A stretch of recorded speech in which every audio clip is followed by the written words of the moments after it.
ભુજમાં કોમી એકતાના માહોલમાં મોહરમ પર્વની ઉજવણી તાજિયા જુલુસ સંપન્ન।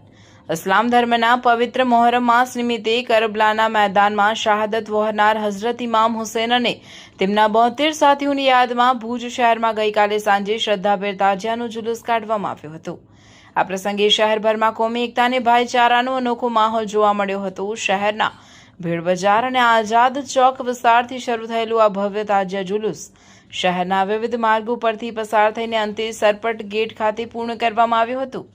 શ્રદ્ધાળુઓએ ગમગીન વાતાવરણમાં ઇમામ હુસૈન અને તેમના સાથીઓની કુરબાનીને યાદ કરવામાં આવી। આ જુલુસમાં વિશેષ ઉપસ્થિતિ તરીકે વોર્ડ નંબર 3ના કોંગ્રેસના councillor Kishornath Gadhvi, Anjaliben Kaur, A division police સ્ટેશનના ઇન્ચાર્જ પીએસઆઈ સાહેબ તથા હુસૈની તાજિયા કમિટીના હોદ્દેદારો ઉપસ્થિત રહ્યા હતા।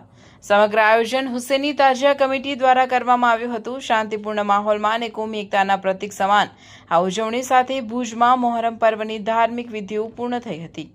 આ પ્રસંગે પોલીસ તંત્ર દ્વારા પણ સુરક્ષાના ચુસ્ત બંદોબસ્ત સાથે શાંતિ જળવાઈ રહે તે માટે સહયોગ આપવામાં આવ્યો હતો। તાજિયા કમિટી આયોજિત તાજિયાના આ પ્રસંગે આજે તાજિયાનો શરૂઆત કરવામાં આવી હતી। લગભગ 55 જેટલા જે તાજિયાઓ છે એમની પરમિટ છે, બાકી એના સિવાય નાના મોટા 10 બીજા એમ કરી ટોટલ 65 તાજિયા છે।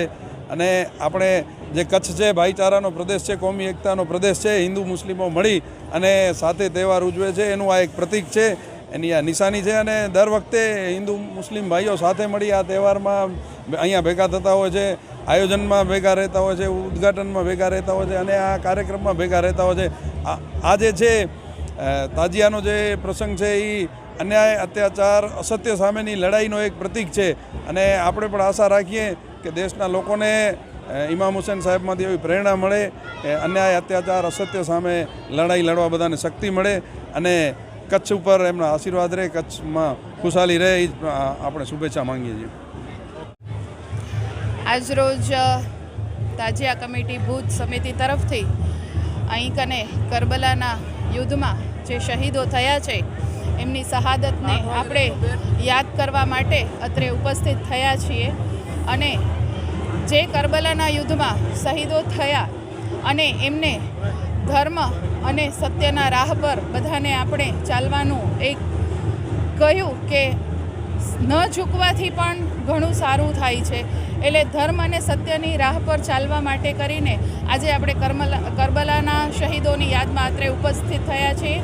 અને આ આયોજન સમગ્ર ભુજ શહેર તાજિયા કમિટી દ્વારા અહીં કને કરવામાં આવેલ છે। હાલો, અમારે આ સનાતન ધર્મ છે, આ અમારે વડીલોના તાજિયા હતા અને વડીલો અમારે પેઢી ટુ પેઢી આ તાજિયા હાલે છે અને અમે આજ દી સુધી પરંપરા હલાવીએ છીએ।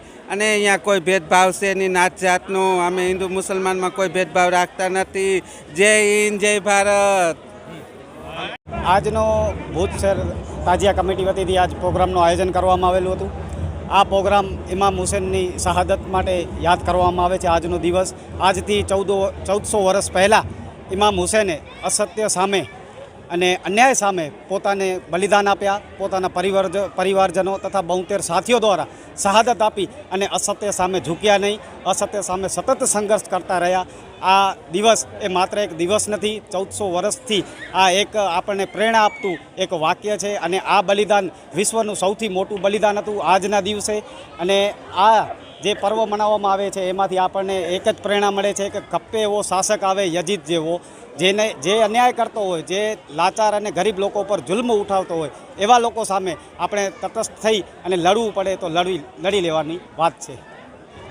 નોડે અબ્બાસ ઇલિયાસ છે, હું ભુજ શહેર તાજિયા કમિટીનો પ્રમુખ છું। આ વખતે આપણે હમણાં કોમી એકતા તે રીતે સ્ટાર્ટ ડેરાવ્યો। પહેલાં કે પરંપરા રીતે જે આપણા આગેવાન બધે આવ્યા હતા, અહીંયા નગરપાલિકાના ઉપપ્રમુખ, આઈજી સાહેબ બધે અહીંયા હાજર હતા, એનાથી આપણે સ્ટાર્ટ દઈ અને આપણે નારિયેળ ફોડીને પરંપરા રીતે સ્ટાર્ટ કર્યું હતું। એ આપની વર્ષોની પરંપરા મુજબ આઝાદ ચોકમાંથી કોમી એકતાના એક કાર્યક્રમ સાથે ભુજ શહેરનો તાજિયાનો જુલુસ નીકળેલ છે।